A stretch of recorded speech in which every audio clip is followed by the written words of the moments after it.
प्यारे बच्चों, आज मैं एक दूसरी कहानी लेकर आया हूँ जिसका शीर्षक है खुशी बांटो और खुश रहो। तो बहुत पहले समय की बात है, एक बहुत ही कंजूस सेठ था। वो इतना कंजूस था कि उसकी कंजूसी से उसके सभी रिश्ते नातेदार किसी से उसकी नहीं बनती थी। यहाँ तक अपने बेटों, अपनी पत्नी तक से भी नहीं उसकी बनती थी। यही कारण है कि उसके बेटे माँ को लेकर उससे अलग हो गए, और जब अलग हो गए तो वो कंजूस सेठ भी बड़ा खुश हुआ। चलो अच्छी बात है, अब बहुत बचत होगी, अच्छा ही हुआ इन लोग हमसे अलग हो गए। ऐसा सोचकर वह सेठ बड़ा खुश हुआ। लेकिन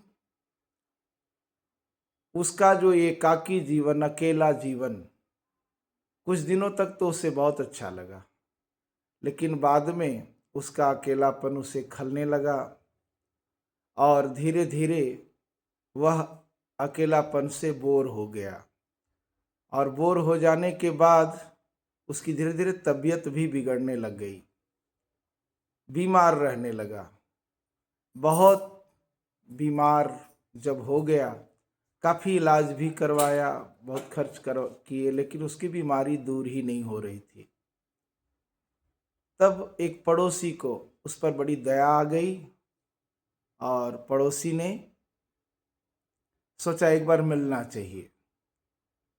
उस पड़ोसी ने एक थैले में कुछ अनाज लेकर उसके पास आया और बोला, सेठ जी, आपकी देख रहा हूँ तबीयत बहुत खराब हो गई है, बहुत बीमार रहते हैं आप, तो मैं ये जो थैली लाया हूँ आपको आपको बस इतना करना है कि प्रत्येक दिन सुबह सुबह इस थैली से एक मुट्ठी दाना अपने आंगन में फैला देना है, बिखेर देना है।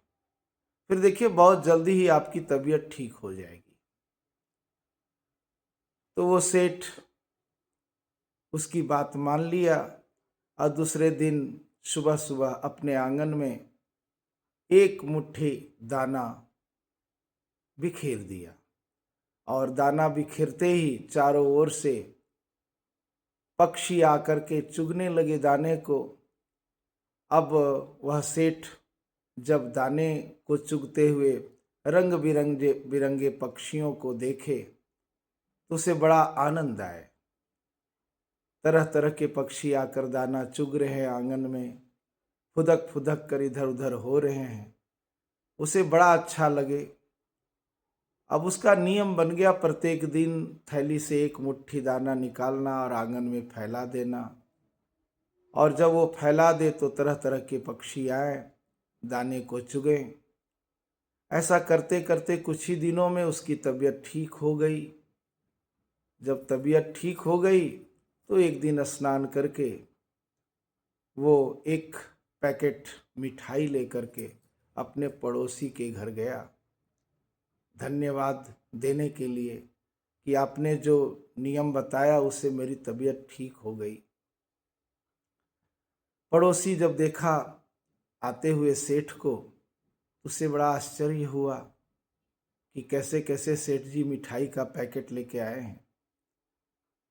बहुत अच्छे से सम्मान पूर्वक उनको बिठाया, बोला, बोलिए सेठ जी कैसे आना हुआ। बोला, भाई आप ही के कहने पर मैंने जो कुछ किया उससे मेरी तबीयत ठीक हो गई, लेकिन मैं अभी तक समझ नहीं पाया हूँ इसमें राज क्या है, कैसे मेरी तबीयत ठीक हो गई। ना तो मैं कोई दवाई खाया न कुछ भी, फिर भी मेरी तबीयत ठीक कैसे हो गई। तो पड़ोसी बोला, इसमें कोई बहुत बड़ी राज की बात नहीं है। आप अकेले अकेले जो रह रहे थे, इससे आपका दम घुट रहा था। ना आपसे कोई बोलने वाला, ना कोई चलने वाला।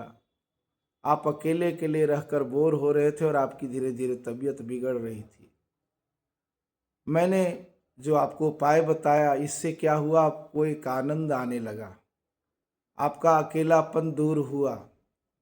आप दाने बिखेरते और तरह तरह के पक्षी आकर के आपके आंगन में दाने चुगते, उन्हें देख करके बड़ा आपको आनंद आता है और उसी आनंद से आपकी तबीयत ठीक हो गई। तब उस कंजूस सेठ को ध्यान आया, अपनी गलती का एहसास हुआ और फिर अपने बेटे और अपनी पत्नी को जाकर बोला कि मैं अब सुधर जाऊंगा, चलो मेरे साथ अपने घर में रहो, जैसे तुम लोग चाहते हो वैसा ही होगा और मैं अपनी कंजूसी अब मैं छोड़ूंगा। और इस तरह से फिर बड़े आनंद से वह जीवन बिताने लगा। तो ये कहानी थी और इस कहानी से यही शिक्षा मिलती है कि खुशी बांटने से खुशी मिलती है, खुशी नहीं बांटने से खुशी नहीं मिल सकती। अगर आप आनंद चाहते हैं तो आनंद बांटना होगा। तो आज की कड़ी में ये कहानी थी और इसी तरह फिर दूसरी कड़ी लेकर मैं प्रस्तुत होऊंगा। आज के लिए इतना ही, धन्यवाद।